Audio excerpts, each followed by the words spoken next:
nag ci ay chef d'accusation bëri na lool.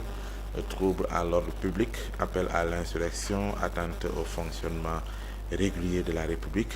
ak it beneen bi jëm ci morale des forces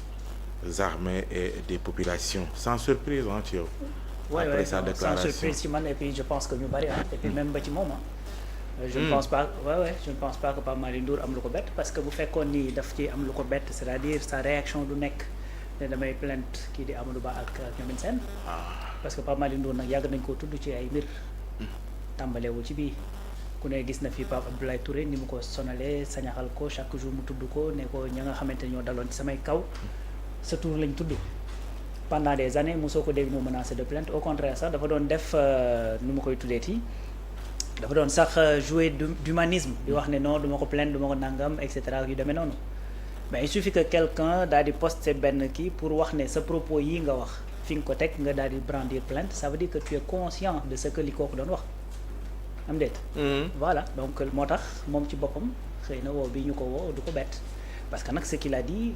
moom mu jéem koo layal neneen wala mu jéem ko wax leneen mais c'est des propos qui sont très graves c'est des propos qui sont très graves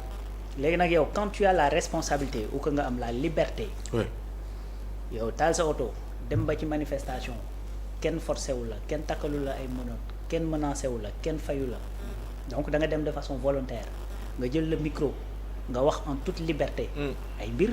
ben il faut avoir également l'honnêteté et la responsabilité de les assumer voilà donc loolu nag ci ñëpp la képp koo xamante ni da ngaa jël l'option de parler il faut que derrière nga xamante ni ces mots là yi ngay prononcer dafa am une responsabilité boo xamante ni dafa nekk derrière parce que la parole est dangereuse c'est-à-dire la parole autant ni mu mënee defar mais autant elle est dangereuse gis nga kii di Olivier Sur ci li mu wax fee démb bu fekkee am na lenn lu ci nekk dëgg mooy li mu wax ne Confucius da ko wax quand tu veux éviter la guerre il faut définir les mots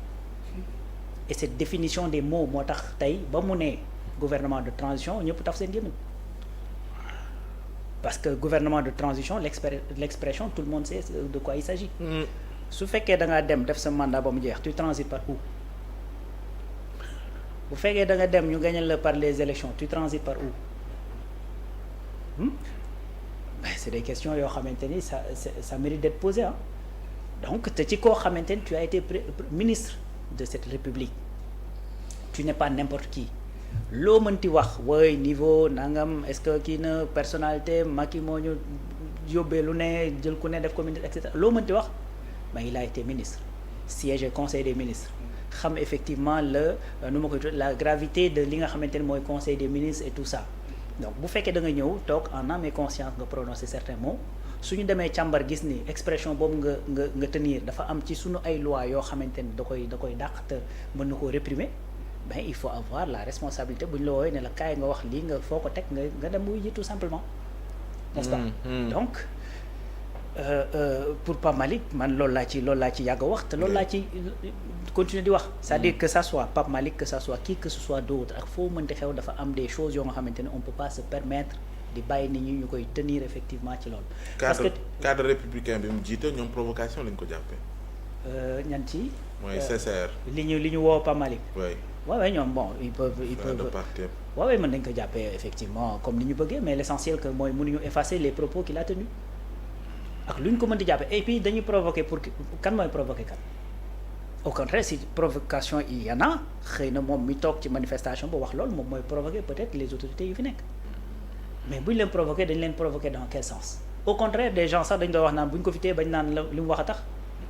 parce que y a d'autres choses yoo nga xamante ni peut-être mi ngi tegu sur la table bërki dem convoqué nañ ko fii mu dem a wuy avec ses avocats xëy na loolu pare guñ ci n'est-ce pas donc si provocation il y a xanaa kay peut-être Pape Malick moo provoqué peut-être parce que moom moo dem taxaw wax nag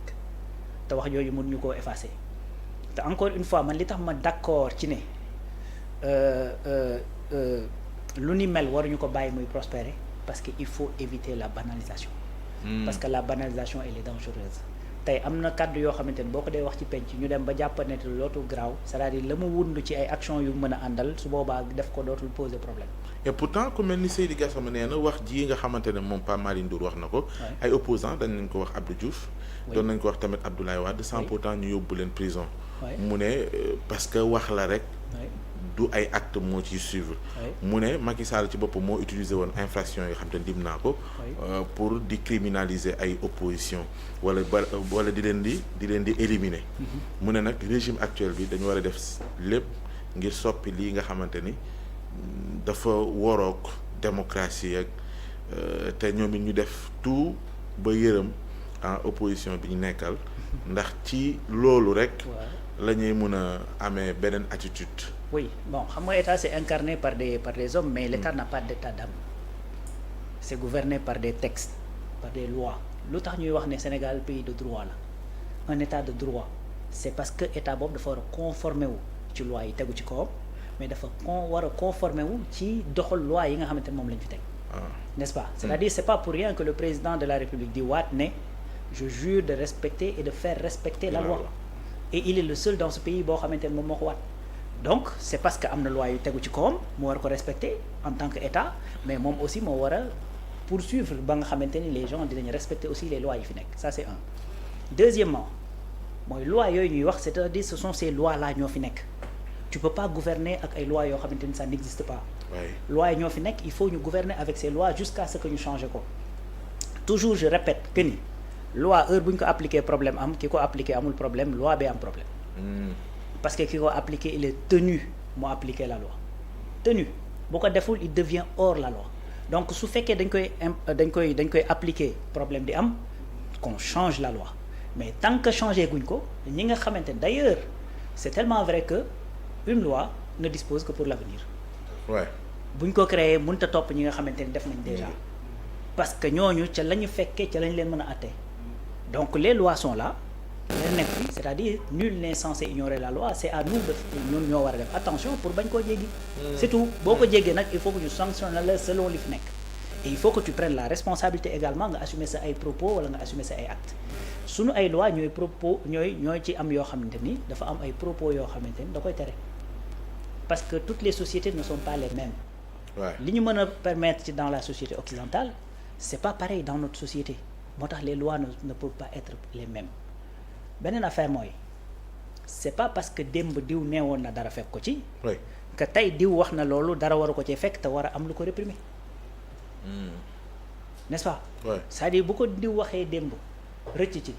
waa xëy na peut-être moom loolu lañ ko jagleel c'est comme qui dirait que ni diw agressé na fi démb rëcc na dem na mais tey kii di fi agressé bu ñu amee porox ndool bu ñu ko war a rëccalee comme kii amoon na porox ndool bu mu rëccee nañ ko bàyyi mu dem. sorantewul ak loolu. n'est-ce pas. c'est-à-dire tant que la loi est là elle est dure mais c'est la loi. il faut l'appliquer. si on trouve que c'est injuste il faut les changer mais tant qu'on les change pas on est obligé ñu jël loi yooyu ñu appliquer ko jusqu'à ce que ñuy dem ci beneen stade. encore une fois que ñu dee ko ñu bañ ko tee cela n'empêche dindiwul en rien du tout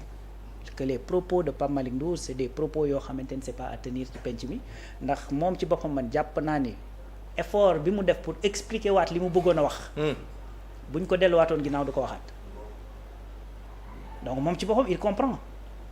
am déet. menacé de plainte jéem a expliquer lan laa bëgg a wax diw waxoon na fi nangam et cetera donc là tu es en train de te conscientiser que ni def nga rëcc moo tax nag gis nga képp ku yàlla nattoo ngay wax. suñu xarim sànq mi ngi koy junju maanaam il faut ngay dem avec du factuel ça c'est un moo lay njëkk a aar le factuel di wax li nga xamante ne dafa am te ñu mën cee duut baaraam. beneen affaire mooy tàggat ci sa bopp ak dal parce que émotion encore une fois boo ci waxee rek tarxiis loolu nag li la ciy loolu mooy gis nga dafa am ce qu'on appelle la psychologie de la foule man ma doole ci la psychologie du micro et des caméras c'est-à-dire boo ko toppee c'est-à-dire ci erreur ngay dëkk. da nga bu wax ni mën ngaa normal. oui ñoo jàkkaarloo yii ñu jàkkaarlool. oui nga mel ne bien entendu gis nga dafa am je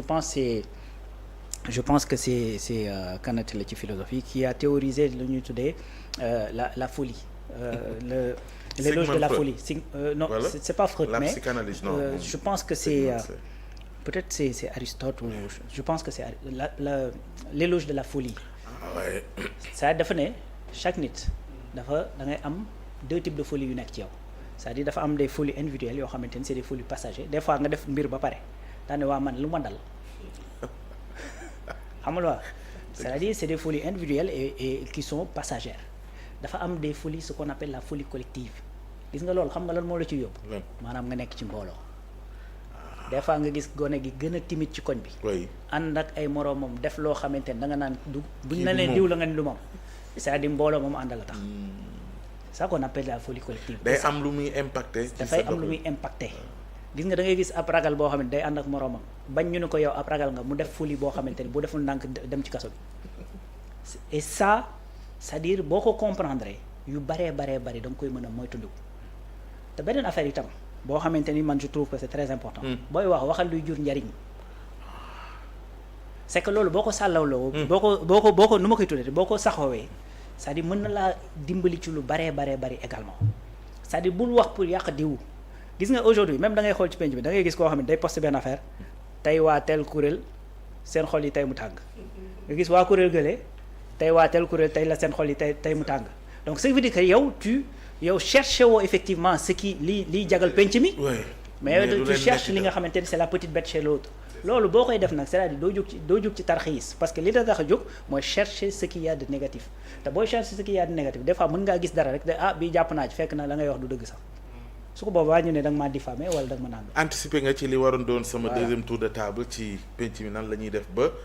ñu waroo ci gis-gis mais respecté wante te duñu xotti ormay kenn. oui réaction ginnaaw bi ñu ko garde à vue moom Pape Malick Ndour.